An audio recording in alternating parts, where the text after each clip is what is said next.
Welcome to this tutorial to paint watercolor and masters. It's an interpretation of different paintings that I like to choose that will help with technique, drawing, composition, and just getting inspired. When I don't know what to do as a painter, I like to, just get some paper out and find a way to get inspired by a master who has resolved all the problems, which I like to say are always mathematical solutions in color and painting. So if you would like to try this activity with painting a different master, which I've chosen today to paint John Singer Sargent, as at the moment he has an exhibition in Paris that I would like to go see. I'm currently in Toulouse, so that is a 4-hour train ride before February, I think it's when it ends.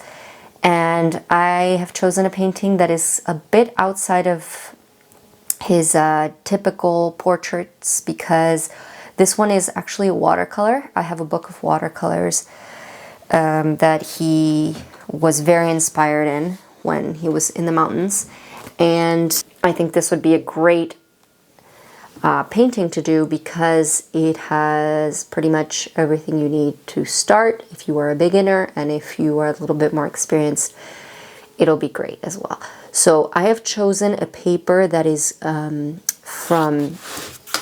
chosen this brand. I recommend any paper over 250 GM because it's thick, it's for watercolor, and this one particularly is expensive, and I don't recommend it for all watercolor painting, as I think that when we have very expensive paper, sometimes we get a little intimidated. So just use a paper that is good enough, and I'm using this one today because when I paint masters, I like to have something that is on good quality paper.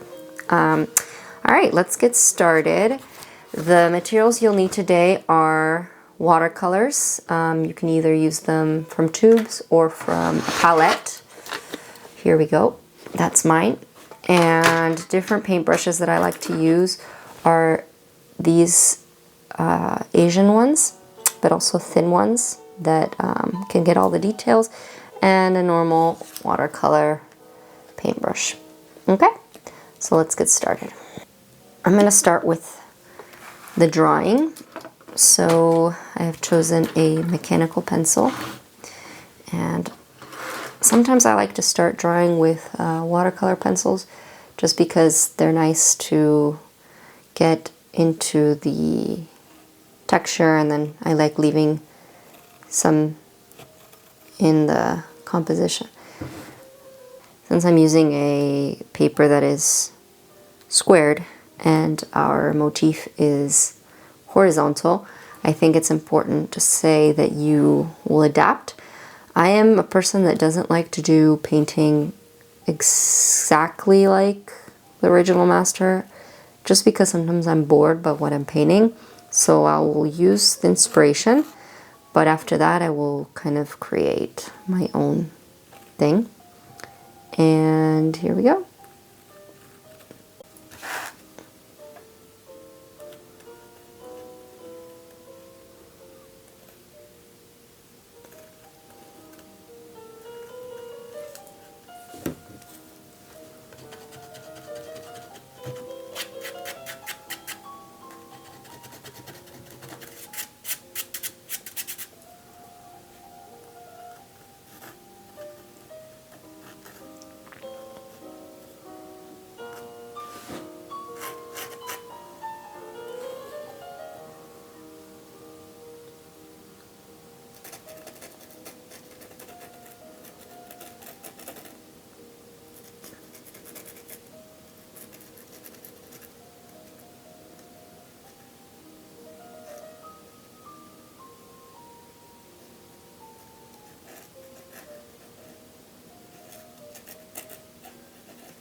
I'd like to point out how here we have white space, and then here is one part of the composition. It has different diagonals. So the most important element, I would say, is the painter himself here in our first degree. then second degree, third degree. So it's very interesting as a composition, and it has very nice textured watercolor strokes.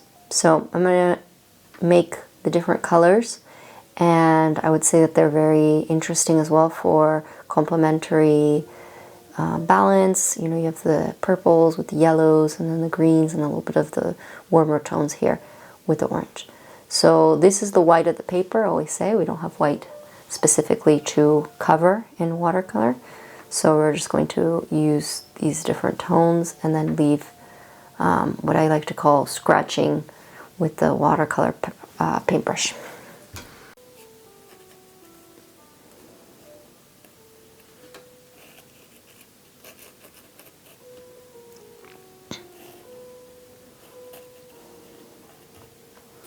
I'm just going to do some light drawing so we don't see it in the watercolor, but as well just a few lines to know where I have to put my paint down. Okay, I think I'm about done. That is enough information. You basically will see more once I have paint down on the paper, because it's very light pencil drawing and we can't see much here. Okay. So, as I was saying, we can use some watercolor pencils. I have a mix here, just the ones that came with the box, which is Bruynzeel, and I have 2 individual Faber-Castell pencils. And what I like to do is just some details in green, which later I will grab the water, so you can see how this is going to go, and water it out. So it leaves a pretty, you know, line, but then again, it also creates the watercolor I'm going to need.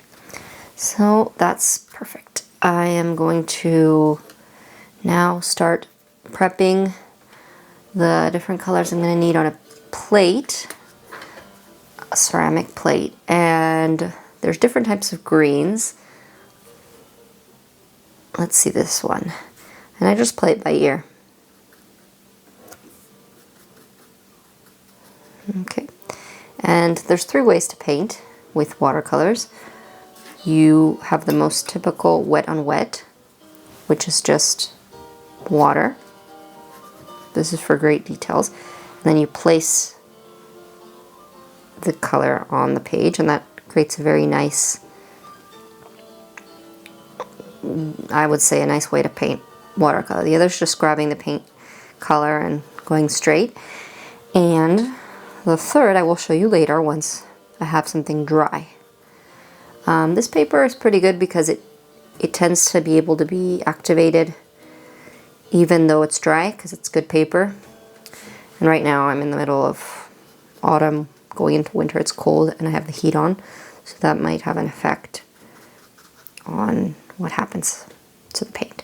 But anyway, this is not the right green. I'm looking at the original and I'm seeing it's not the right green. So let's see what we have. Okay, so now we are here, and I was saying that the color isn't exactly what I believe to be the right green. So I am going to develop different greens from my palette and see which one the right one is. And it's always useful to have a little swatch paper, which I don't have, and just try out the different greens before putting them on your paper.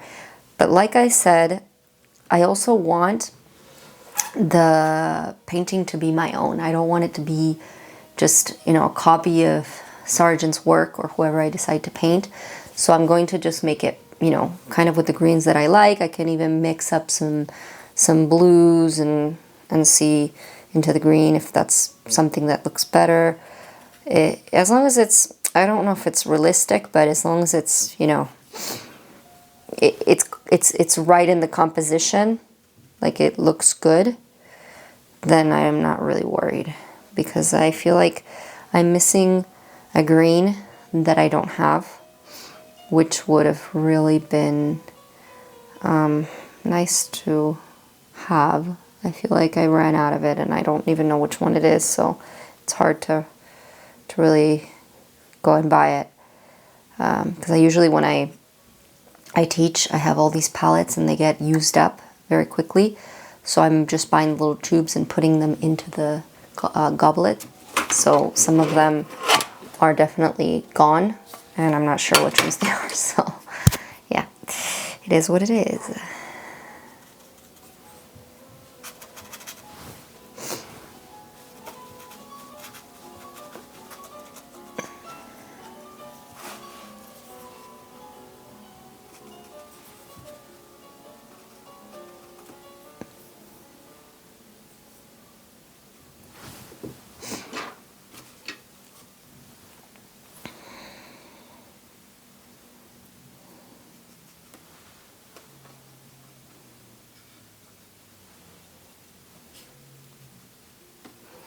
You guys can do the painting in different steps, I would say in different coats.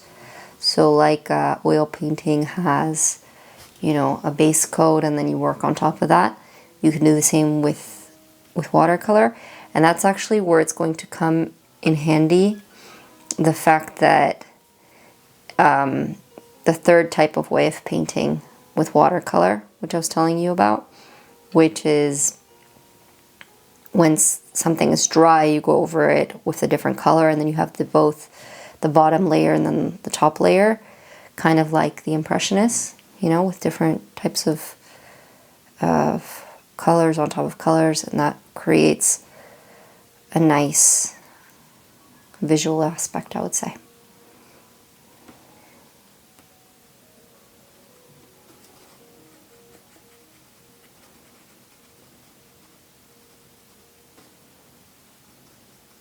Hey guys, well, welcome to this video. I'm here with Tony, my little baby, and he wanted to tell you very important news. He says that this is a break for our sponsor, and that sponsor is us and our paintings. As you can see, we have many paintings that you guys can choose on all of the beautiful objects, and you can go to my Etsy and, you know, take your pick. If you don't see something you like, just write me, and I will put it on any object you like for the holidays, for birthdays, for weddings, and I hope to make something special out of your gifts, So enjoy, and let's go back to the video.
Okay, so here I'm realizing that obviously using a square paper versus the actual one I need is going to be a little bit limiting for the mountain. So I'm just going to interpret what I can, you know. Obviously there's some snow here, so I'm going to leave it white and make it like pointy, but I instead of, I had the line right here, and I hired that up a little bit so that it would be a nice pointed mountain. But like I said, maybe it's better if you get the right size paper, you cut it to size, but I didn't want to waste it, so there we go.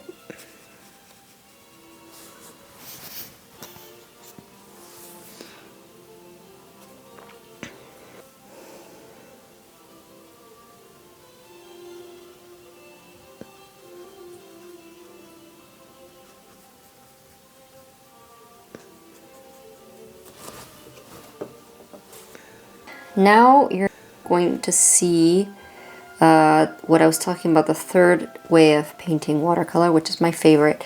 Even though it wasn't dry on the bottom, the blue, you basically put on another coat. I'm going to show you with something that is dry, this green over here. You're going to go over, for example, with ochre. So I'm going to put a little bit of ochre right on top of it, and it should be dry. And you will see how that plays a nice effect, right? Where you have two tones, just as we have right here with two tones. And it actually has a little bit of ochre here too in the original, so I'm going to do that. So it works if it's dry and if it's not dry. But that's the third way of painting with watercolor that is my favorite. And I think you guys can choose. Like, for example, if it's wet on wet, you're going to notice, because it has a very, let's lower the music, it's a little loud. You're going to notice, because it has, you know, an area that is like blotted. Maybe this is not the best painting to see that, but I'm going to put water somewhere and just show you what I want to achieve. Put some pink, it has no pink, like for the sky. So you have a nice little effect here. It's better for skies and for water. So this is something that I really like that happens with the water, you see? And something that we should take into account is the fact that right now my paper is pressed and it's being held together through sticky. But if you don't have that, you're going to want to, whatever page you use, you're going to want to use some washi tape or whatever tape that can not harm your paper onto a board of some sorts. That way you can even leave a little frame, but the paper with water will start to undulate, and you really want it to be, you know, as straight as possible. Okay? So another thing to take into account with watercolors, you don't want everything to have rough edges, like right here. So what I'm going to do is I'm going to use some water, just water, to blend it into the background, like this. There's cases where you do want it to be rough, like the division between this and this, because it's behind, right? It's the mountain that's right behind it. Or with like the white, that's going to be the snow, right? That can be a rough edge. But other than that, you want it to be soft with water.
We need to differentiate, like I said, the first set of things in the front line, then what's behind it, and then lastly what's the third.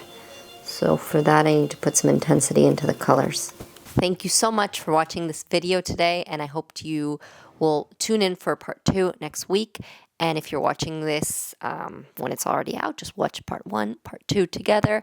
And I hope you can be here for our next tutorial, where we will be diving into another watercolor master and learning as much as we can. All right. I hope you like and you subscribe, and you can pass it on to somebody who would like to learn watercolor.